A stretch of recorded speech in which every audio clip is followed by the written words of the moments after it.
ঝিনাইদহের শৈলকুপায় DGF card বিতরণকে কেন্দ্র করে বিএনপির দুই গ্রুপের মধ্যে ভয়াবহ সংঘর্ষের ঘটনা ঘটেছে। এ সময় কয়েকটি বাড়িঘর ভাঙচুরেরও ঘটনা ঘটে। প্রায় ৩ ঘণ্টাব্যাপী চলা এ সংঘর্ষে উভয় পক্ষের অন্তত ৬০ জন আহত হয়েছে বলে জানা গেছে।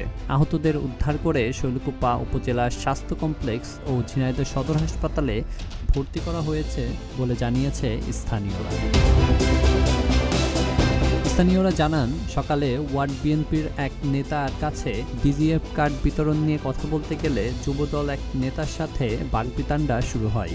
পরে কথা কাটাকাটির জেরে রাতের দিকে দুপক্ষের সমর্থকরা দেশীয় অস্ত্রশস্ত্র নিয়ে সংঘর্ষে জড়িয়ে পড়ে। সেনাবাহিনী ও পুলিশের যৌথ অভিযানে রাত 11:30টার দিকে পরিস্থিতি নিয়ন্ত্রণে আসে।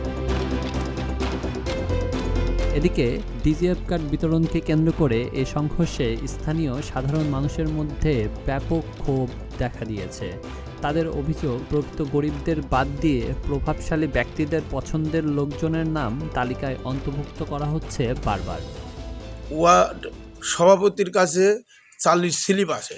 এই স্লিপ কেন্দ্র করে মূলত এই স্বর্গলোকনগরের নেতা। এই 40 স্লিপ হলেও আপনার কিছু কিছু লোকের দেয়। শামীম নাম করে যে ছেলেটা, এ নিয়ে এক দলের মাতব্বর এবং সে যুব দলের একটা সাধারণ সম্পাদক।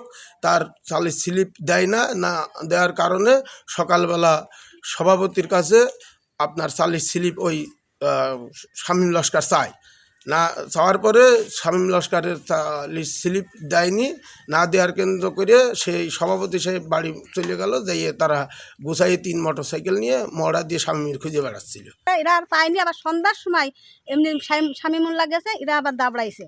দাবড়ানোর পরে তারপরে সব এরা গুছাইয়ে নিয়ে তারপরে এখানে সব ইট ভাঙাভাঙি করিয়াছে। করার পরে খায়রুল দিয়ে আর ওই শামীমুল্লাহ দিয়ে আবার এমনি যাচ্ছে। সেখন সব দাবড়া দাবড়ি করে হয়ে জাকার করে এই জায়গাটা কাজে শুরু হয়ে গেল। সেখানে 3 ঘন্টা ধরে কাজে হলো।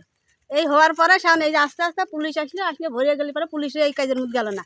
তারপরে সেনাবাহিনী আসলো, তারপরে সব থামলো সব। তারপরে সেখান এই যে রাত করে সব একটু তো ঘুম না সব। এখন যার পাচ্ছে তার ধরছে, যার পাচ্ছে আমার বড় ছেলেরা বসে না যাই দিয়ে তারও ধরে নিয়ে গেল। বিষয়ে দুই পক্ষের অভিযোগের প্রেক্ষিতে দুই পক্ষের 2টা মামলা হয়েছে। দুই পক্ষের থেকে 19 জন অ্যারেস্ট আছে, কিছু আদালতে পর্যাপ্ত হয়।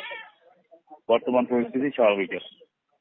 সমস্যা সৃষ্টি হয়েছে এখানে মূলত ওই যে তারা বলতেছিল যে কি বলে ডিজিএস কার্ড,